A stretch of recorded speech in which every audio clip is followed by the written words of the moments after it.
Hello बच्चों, आज हम लोग क्लास 5 में रिप्रोडक्शन ऑफ प्लांट जो पढ़ रहे थे उसका लेक्चर नंबर 5 लेकर के आए। आज इस प्लांट में हम लोग इस लेक्चर में हम लोग ये सीखेंगे कि वैसे पौधे जिनमें सीड्स नहीं होते हैं, जिनमें फ्लावर नहीं होते हैं, जिनमें फ्लावर नहीं होते हैं, वैसे पौधों से नए पौधे का जन्म कैसे होता है, वैसे पौधों में रिप्रोडक्शन कैसे होता है, ये टॉपिक है हमारा आज का। उसके बाद क्रोप्स के बारे में पढ़ेंगे, टाइप्स ऑफ क्रोप्स के बारे में पढ़ेंगे।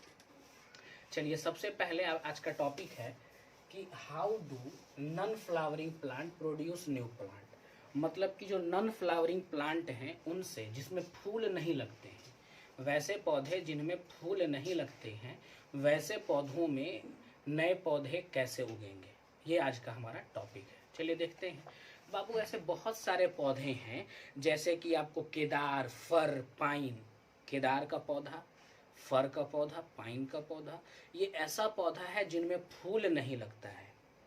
तो फूल नहीं लगता है तो इस पे फल भी नहीं बनेगा, फल नहीं बनेगा तो बीज नहीं बनेगा, बीज नहीं बनेगा तो नए पौधे नहीं उगेंगे। लेकिन मैंने आपको पहले ही बताया था कि ऐसा ज़रूरी नहीं है कि हर नया पौधा बीज से ही उगे।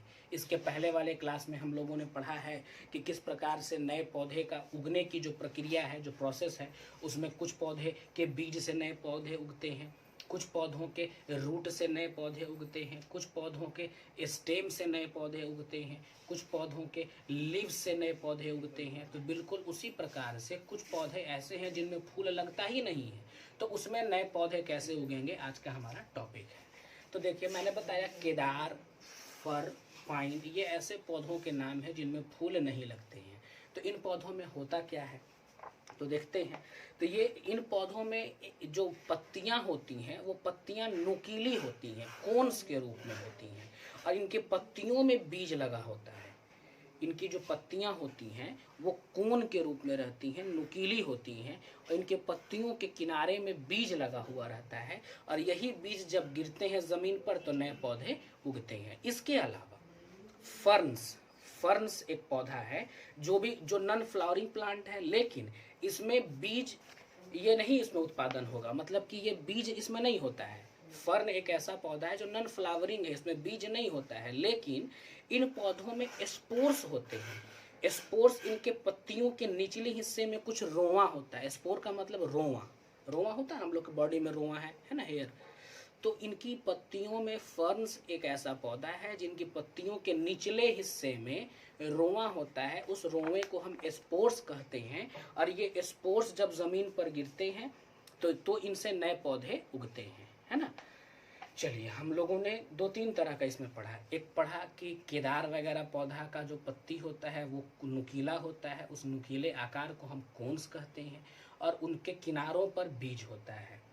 वो जब ज़मीन पर गिरते हैं तो नए पौधे उगते हैं। उसके बाद मैंने बताया फर्न्स के बारे में। फर्न्स, तो फर्न्स एक ऐसा पौधा है, वो भी नॉन फ्लावरिंग प्लांट है, मतलब कि वैसे पौधे, उसमें फूल उसमें भी नहीं लगता है, लेकिन उसकी पत्तियों के निचले हिस्से में कुछ रोंवा होता है, उस रोंवा को स्पोर्स बोलते हैं, और वो जब ज़मीन पर गिरते हैं तो उससे नए पौधे उगते हैं, है ना। चलिए, अब अगला टॉपिक हम लोगों का क्या लिखा गया है, क्रोप। क्रोप का मतलब फसल। फसल क्या है उसके बारे में हम लोग अब पढ़ रहे हैं। एक बात बताइएगा कि मान लिया जाए आप अपने घर में एक धान का पौधा लगा दिए या एक गेहूं का पौधा लगा दिए, तो उसे क्रोप कहेंगे? तो जवाब है नहीं। आप अपने घर में अगर एक धान या एक पौधा, एक मकई या एक ईख का पौधा लगा देते हैं तो उसे हम फसल नहीं कहेंगे, हम उसे क्रोप नहीं कहेंगे। क्रोप कहते किसको है तो वो समझा रहे हैं। जैसे कि आप देखते होंगे कि किसान अलग अलग मौसम में अलग अलग तरह के फसल अपने खेत में उगाते हैं। तो आप जानते हैं कि कोई भी पौधा अगर बड़े पैमाने पर लगाया जाता है आर्थिक फ़ायदे के लिए, इकोनॉमिक प्रॉफिट के लिए, तो उस बड़े पैमाने पर लगाए गए पौधों को हम फसल कहते हैं। कोई एक पौधा अपने घर पर लगा देंगे तो वो फसल नहीं हो गया, वो क्रोप नहीं हो गया।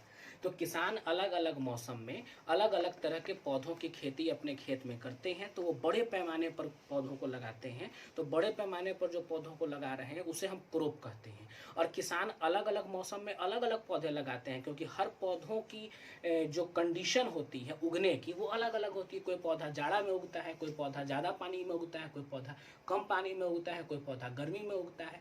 तो अलग अलग सीजन में अलग अलग पौधों के उगने की अपनी अपनी प्रक्रिया है। उसके बाद पौधे जो हैं वो अलग अलग मिट्टी में अलग अलग पौधे उगते हैं, है ना। इसलिए आप देखते होंगे कि अलग अलग जगहों का जो प्रमुख फसल है वो अलग अलग होता है, क्योंकि हर जगह की मिट्टी डिफरेंट है, हर जगह की क्लाइमेट डिफरेंट है। तो क्लाइमेट, सॉइल अवेलेबिलिटी, सॉइल की टाइप, फर्टिलिटी, इन सब बातों पर डिपेंड करती है कि वहाँ पर कौन सा पौधा, कौन सा फसल ज़्यादा होगा और कब होगा, है ना। आगे देखते हैं। जैसे मान लेते हैं कि जो गर्म समुद्री इलाका है वहाँ पर काफ़ी बारिश होती है। तो वहाँ पर जो आपको नदी का किनारा हो गया, है ना, कोस्टल रीजन जिसको बोलते हैं हम लोग, तो वहाँ पर जो है जो चावल ज़्यादा होगा, क्योंकि वहाँ की मिट्टी जो है वो काली मिट्टी होती है, क्ले मिट्टी होती है, गीली मिट्टी होती है, क्योंकि बारिश ज़्यादा हो रहा है ना। तो वैसे मौसम में वहाँ पर चावल का उत्पादन ज़्यादा होता है, धान का खेती ज़्यादा होता है। अगर सूखा जगह है, बालू वाला जगह है, जहाँ पर बारिश कम होती है, तो वहाँ ज्वार वगैरह ज़्यादा होता है ना। तो अलग अलग क्षेत्रों में अलग अलग पानी की मात्रा होती है, कहीं पर बारिश ज़्यादा होती है, कहीं पर बारिश कम होती है। तो अलग अलग जगहों पर बारिश की मात्रा अलग अलग हो, अलग अलग जगहों की मिट्टी की क्वालिटी अलग अलग है, इसीलिए अलग अलग क्षेत्रों में अलग अलग फसलों को उगाया जाता है ना। ये चीज़ है।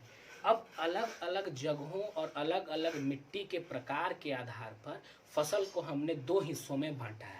एक फसल हो गया खरीफ फसल, अब एक हो गया रब्बी फसल। यहाँ देखते हैं रब्बी क्रॉप, खरीफ क्रॉप लिखा गया है ना। आगे देखते हैं। एक बात बताइएगा कि हम भारत देश में रहते हैं, क्या इस देश में लगभग 28-29 स्टेट राज्य है? सभी राज्यों में हर वक्त एक ही जैसा मौसम होता है? तो जवाब है नहीं। कहीं पे ठंडा है, कहीं पे गर्मी है, कहीं पर सालों भर एक जैसा मौसम रहता है, कहीं बारिश बहुत ज़्यादा होती है, कहीं बारिश थोड़ा बहुत होती है, कहीं बारिश एकदम नहीं होती है। तो अलग अलग जगहों पर जब मौसम अलग अलग है, अलग अलग जगहों पर जब मिट्टी अलग अलग है, तो जाहिर सी बात है कि अलग अलग जगहों पर फसल भी अलग अलग ही उगेगा, क्योंकि हर पौधों को अलग अलग तरह की क्लाइमेट, अलग अलग तरह की सॉइल, उनकी फर्टिलिटी, है ना, ये सब ज़रूरत होती है। तो हमने बताया कि एक ऐसा फसल जो नवंबर में बोया जाता है और अप्रैल में काटा जाता है, सोइंग बोना नवंबर में, और हार्वेस्टिंग मतलब काटना, फसल को काटने को हार्वेस्टिंग कहते हैं। तो हार्वेस्ट करेंगे अगर हम लोग अप्रैल में और सोइंग करेंगे अगर नवंबर में, तो वैसे फसल को हम क्या कहेंगे? रब्बी क्रॉप। क्या कहेंगे? रब्बी क्रॉप। तो वैसा फसल जिसको अगर हम बोते हैं नवंबर में और काटते हैं अप्रैल में, तो वैसे फसल को हम रब्बी क्रॉप कहेंगे। और ये फसल जो है ये सूखे मौसम या जाड़े के मौसम में उगते हैं। आप देख लीजिए, नवंबर से अप्रैल, नवंबर, दिसंबर, जनवरी जनरली जाड़ा होता है। तो ये फसल जो है ये जाड़े के मौसम में होते हैं, खास करके जैसे कि गेहूँ, सभी तरह की दाल, चना का दाल, चना हो गया, मसूर हो गया, सरसों हो गया, ये सब जो है ये सब जाड़े के फसल हैं। इसीलिए इनको रब्बी क्रॉप्स के नाम से जानते हैं। इनको रब्बी क्रॉप्स के नाम से जानते हैं। इनको उगने के लिए ज़्यादा पानी की ज़रूरत नहीं होती है।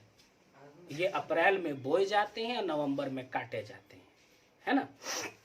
आगे देखते हैं। दूसरा जो प्रकार है उसे हम खरीफ क्रॉप कहेंगे। खरीफ क्रॉप, इन्हें जून में बोया जाता है और अक्टूबर में काटा जाता है। मतलब जून, जुलाई, अगस्त, सितंबर, अक्टूबर, ये जो मंथ हैं ये ज़्यादा गर्मी वाले मंथ हैं और ज़्यादा बारिश वाले महीने हैं, मतलब कि बरसात का मौसम है। यानी खरीफ ऐसे फसल है जो बरसात में उगते हैं, जैसे कि धान, उनको पानी बहुत ज़्यादा चाहिए और उनको गर्म मौसम चाहिए। बरसात में आप देखते हैं बरसात की गर्मी बहुत ख़राब होती है, बहुत ज़्यादा गर्मी होती है है ना। तो ह्यूमिड वेदर, नमी युक्त जो गर्मी होती है, मतलब ऐसी गर्मी जिसमें हवा में नमी काफ़ी होती है, मॉइस्ट उसको बोल सकते हैं आप क्लाइमेट, तो उस मौसम में ये उगते हैं खरीफ फसल, जैसे कि चावल हो गया, मकई हो गया, ज्वार हो गया। इनको बहुत ज़्यादा पानी की ज़रूरत होती है, इसीलिए इन पौधों का अगर गर्मी में आप बोएंगे तो ये सही से नहीं उग पाएंगे, क्योंकि पानी कम मिलेगा। तो ऐसे पौधे जो जाड़े के दिनों में उगाए जाते हैं वो रब्बी फसल कहे जाते हैं। उन्हें नवंबर में बोया जाता है और अप्रैल में काटा जाता है। और वैसे फसल जो जून में बोए जाते हैं और अक्टूबर में काटे जाते हैं, वैसे फसल को हम खरीफ फसल कहते हैं। और ये इन महीनों में जो मौसम आता है उसको मानसून कहते हैं, बरसात कहते हैं। इनको ज़्यादा पानी की ज़रूरत होती है, तो ज़्यादा पानी की ज़रूरत होती है इसीलिए इन्हें इन महीनों में बोया जाता है।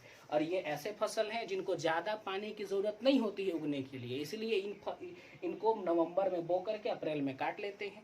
कम पानी में ये ज़्यादा बेहतर उगते हैं। तो ये रब्बी क्रॉप हुआ, ये खरीफ क्रॉप हुआ। आप इसमें एग्जाम्पल में आप एक टेबल बना लीजिएगा, रब्बी क्रॉप, खरीफ क्रॉप। अपने घर पर नेट से, किताब से आप हेल्प लेकर के एक टेबल बनाइएगा, रब्बी क्रॉप की लिस्ट बनाइएगा और खरीफ क्रॉप की लिस्ट बनाइएगा, है ना। और ऊपर हम लोग समझ गए कि नॉन फ्लावरिंग प्लांट से किस प्रकार से, जिन पौधों में फ्लावर नहीं लगते हैं उन पौधों से कैसे नए पौधे उगते हैं, है ना। चलिए आज यहीं तक, ओके, दैट्स ऑल।